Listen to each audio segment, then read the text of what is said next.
kami dari kelompok 6 akan membahas materi tentang kebijakan moneter.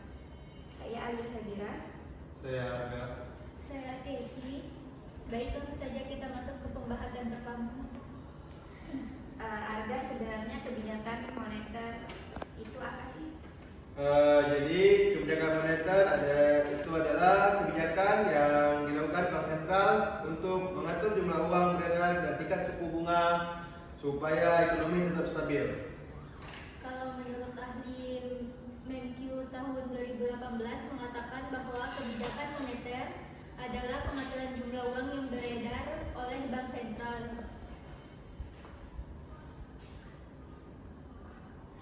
Berarti fokusnya di uang beredar ya? Iya, tapi bukan cuma itu. Miskin tahun 2019 juga menjelaskan kalau kebijakan moneter itu mengatur uang dan suku bunga untuk mencapai tujuan ekonomi makro. Jadi kesimpulannya secara menyeluruh itu kebijakan moneter bertujuan menjaga kestabilan ekonomi lewat pengaturan uang dan suku bunga. Kalau begitu, tujuan kebijakan moneter apa? Tujuan utamanya itu menjaga kestabilan harga dan ekonomi. Betul banget. Bahkan di Undang-Undang Nomor 23 Tahun 1999 dijelaskan kalau tujuan Bank Indonesia adalah menjaga kestabilan nilai rupiah. Maksud kestabilan rupiah ini apa? Artinya itu rupiah harus tetap stabil terhadap harga barang dan jasa atau inflasi, serta stabil terhadap mata uang negara lain. Jadi kalau nilai rupiah stabil, ekonomi negara juga ikut stabil.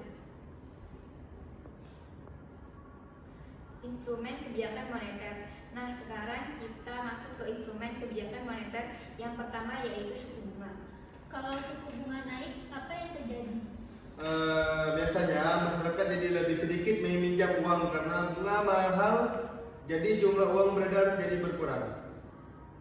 Sebaliknya, kalau suku bunga turun, kredit meningkat dan uang beredar bertambah. Di Indonesia, suku bunga ini dikenal dengan BI 7 days reverse repo rate.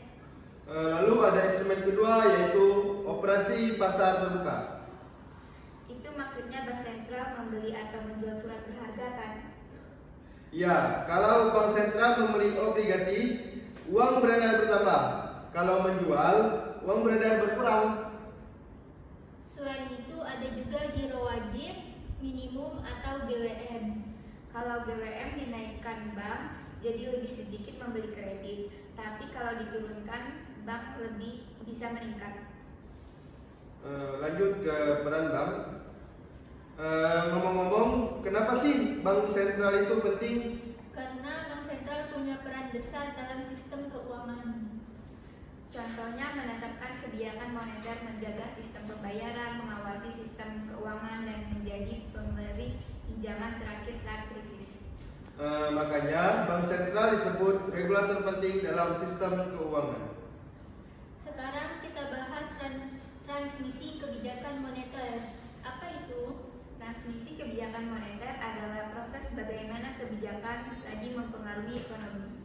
Pengaruhnya bisa lewat beberapa saluran seperti suku bunga, kredit, nilai tukar, harga aset, dan ekspektasi masyarakat. Tapi dampaknya tidak langsung terasa ya?